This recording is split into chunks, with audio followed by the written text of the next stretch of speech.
in the heart of the largest hospital in our bustling city. I proudly serve as a nurse in the post-surgical unit.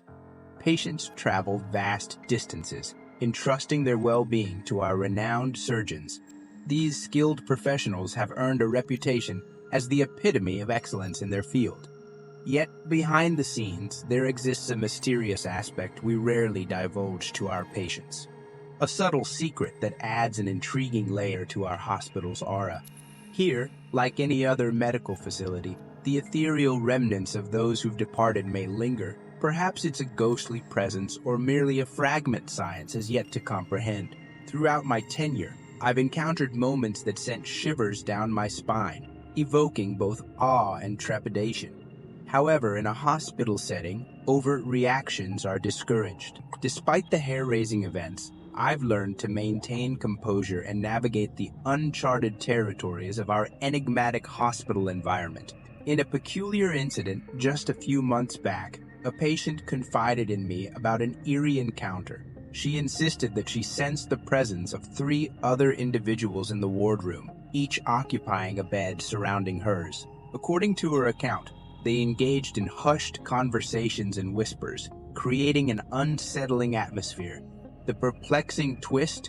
The room was empty, devoid of any other patients or accompanying staff. To dispel her unease, I drew back the curtains, revealing the vacant beds and the absence of any visible interlocutors.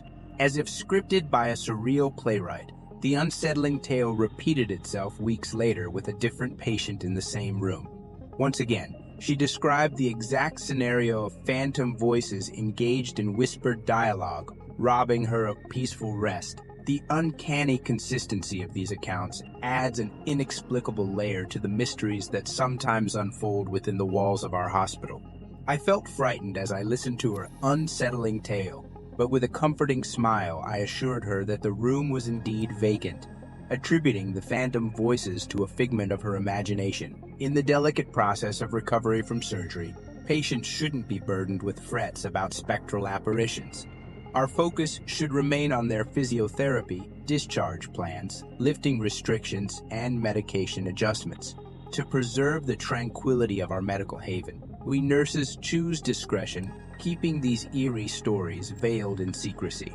Some colleagues, however, shared whispers of an unsettling storage room on night shifts. Skeptical, I decided to dispel the rumors by spending a night there myself. Little did I know, my skepticism would be replaced with a haunting reality. In the dimly lit room, a waking dream enveloped me, mirroring the accounts of my colleagues. A spectral figure looming in the corner, casting a strange presence over the storage room. The experience left an indelible mark, prompting me to reconsider the inexplicable phenomena within the hallowed halls of our hospital. I found myself trapped in a waking nightmare. The lights in the storage room refused to illuminate, and the door stubbornly resisted my attempts to open it. In a surreal twist, I chose to lie back down, succumbing to an inexplicable force compelling me to sleep once more. As I drifted into an unsettling dream-like state, a malevolent presence crept closer, vanishing and reappearing just above me. Paralyzed and unable to escape, I felt my eyes wide open, forced to endure the relentless gaze of the ominous entity hovering over me for what seemed like an eternity.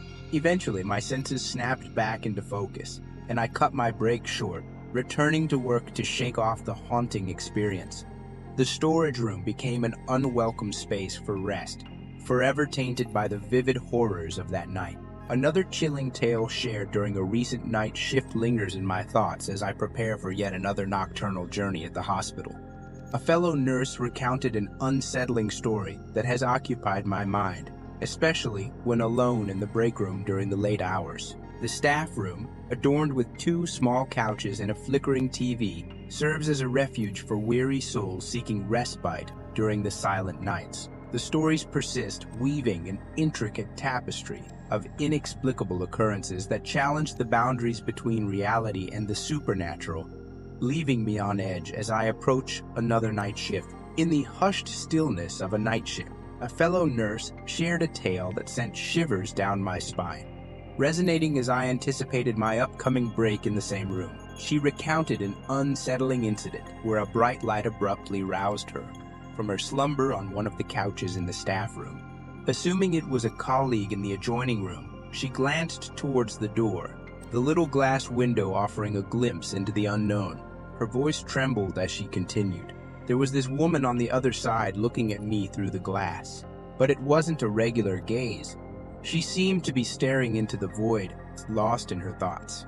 The first thing that struck me was her hair, this outdated style from the 870s or earlier. The funky blue pinstripe scrubs and a nurse's cap completed her ensemble, something you'd only see in old displays. It was surreal, as the skeptical nurse scoffed at our conversation, dismissing the notion of ghosts. The experienced nurse and I exchanged a knowing look. His limited time on the floor meant he hadn't encountered the unexplained phenomena that we had witnessed. Some, it seemed, were not attuned to the subtle energies that permeated our hospital's nocturnal realm. Undeterred, the nurse resumed her tale, recounting the night when an ethereal presence disrupted her peaceful slumber. The mysterious figure, seemingly unfazed by her protests, stood in silence, staring ahead. Despite her attempts to shoo away the perceived intruder, the light persisted, casting an otherworldly glow in the room. Upon further investigation, it became clear that no living soul had entered the room during the night. The locked door ruled out the possibility of a wandering patient, and the IV nurse she initially suspected didn't match the description. The chilling revelation came when an older colleague recognized the apparition from the vivid details. A nurse who had tragically lost her life in a fatal accident on her way home after a grueling night shift. From that moment onward, the nurse who shared this haunting encounter remained vigilant during her own drives home, a poignant reminder of the spectral legacy that lingered within the walls of our hospital. The story served as a cautionary tale, weaving the threads of the supernatural into the fabric of our nightly routines. The haunting narrative of the old nurse with curly gray hair lingered in my thoughts as the seasoned nurse shared its peculiar efficacy in warding off drowsiness. The ghostly image seemed to possess an otherworldly ability to jolt one awake, surpassing the awakening prowess of even the strongest cup of coffee. A chill ran down my spine as I connected the dots between her story and a recent encounter with a patient in room 14. The patient had described a mysterious figure peeking into the room, adorned in old-fashioned scrubs and sporting an antiquated haircut. The line between ghosts and hallucinations often blurred on the post-surgical floor, especially with pain medication-induced delirium, a common occurrence in the elderly. Deciding to forgo potent medications, I opted for a more straightforward approach with Tylenol, a sentiment echoed by the nurse. Excusing myself, I made my way to check on my patients, particularly those in room 14. My heart raced as I approached the room, half expecting to encounter the spectral presence described by the patient. To my dismay, a woman in blue pinstripe scrubs and a cap stood in the doorway, mirroring the patient's account. Despite the terror gnawing at me, I summoned the courage to follow her down the corridor. As I reached the end of the hall, she had vanished. As I stood in the chilling silence, my heart racing, I stubbornly clung to the conviction that ghosts were mere figments of imagination. They couldn't possibly exist. Determined to dispel the unease, I traced the phantom nurse's presumed path to room 9, convinced it was the only logical explanation. Entering the room, all the patients were wide awake, an unusual occurrence for the wee hours of the night. It was 3 a.m., a time when everyone should have been immersed in the embrace of slumber. A request for a warm blanket quickly revealed the unsettling truth. The patient believed she had just conversed with the elusive nurse who had entered in haste. Attempting to conceal the supernatural reality, I inquired about the mysterious nurse's whereabouts. The patient, startled, insisted that she had been talking to her, oblivious to my presence. A fleeting movement behind me caught my attention, akin to a wisp of smoke on a gusty day, but it vanished before I could comprehend it. Choosing not to reveal the ghostly encounter, I assured the patient of the warm blanket and left the room. However, the night unfolded in an unsettling manner. with the occupants of room 9 grappling with an inexplicable discomfort. They spoke of an unseen presence in the bed next to them, echoing the eerie tales that had haunted the same room before. This time, though, the room was undeniably occupied. Since that haunting night, the ghost nurse has eluded my sight, leaving me with an unsettling sense of uncertainty. The inexplicable nature of her presence and the unpredictable timing of her appearances instill a sense of terror that lingers as I embark on another night shift.